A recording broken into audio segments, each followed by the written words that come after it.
Histoire de sorcière.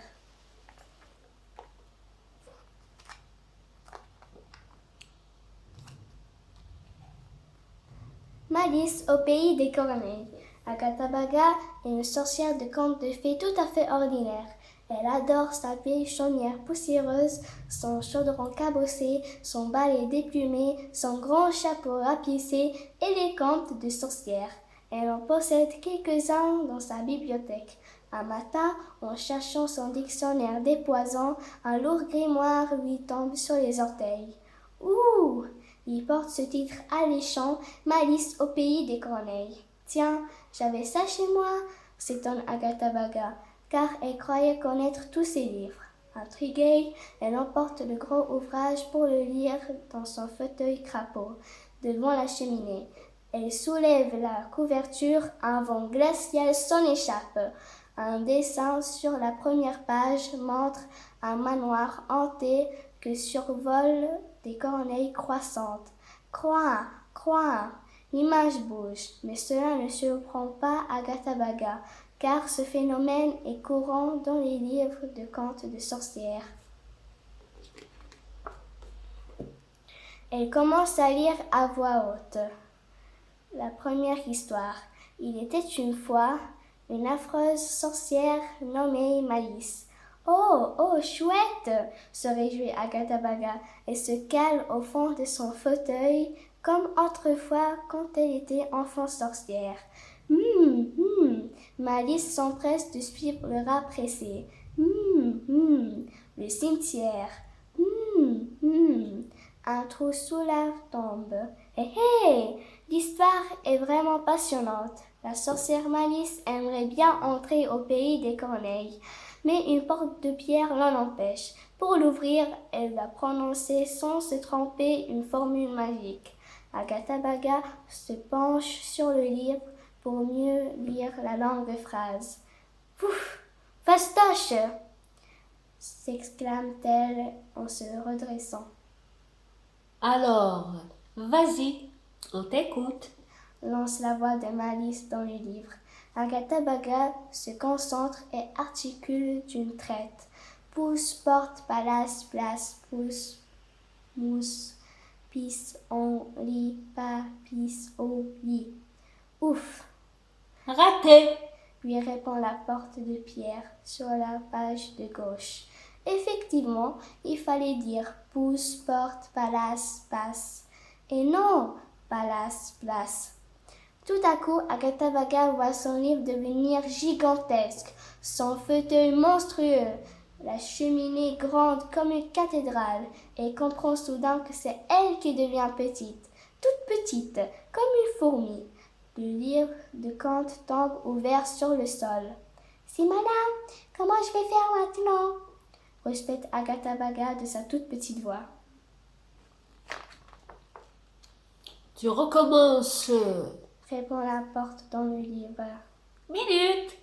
C'est moi la sorcière du conte, pas cette crotte de boucheron. Proteste Malice. Agatha Baga n'a pas du tout envie de garder la taille d'une fourmi, surtout que son araignée apprivoisée vient de l'apercevoir.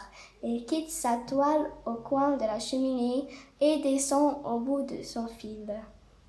Pousse, porte, palace, place, pousse, mouche, pisse, on lit, pas, pisse, au lit. Prononce à nouveau Agatha Baga. Malheur, et s'est encore trompée. T'as dit mouche, alors que c'est mousse. Lui dit la porte. Résultat, Agatha Baga enfle démesurément. Elle devient si grosse qu'il lui faut pencher la tête pour ne pas soulever le toit de sa chaumière. Son araignée se hâte de remonter dans sa toile. Grrr, ça commence à m'énerver cette histoire, roquechonne-t-elle de son énorme voix. Bien fait, Grince Malice. à moi. Stop, c'est moi la plus grande, moi d'abord, proteste Agatha Baga. De sa voix puissante fait vibrer les murs et les toiles d'araignée.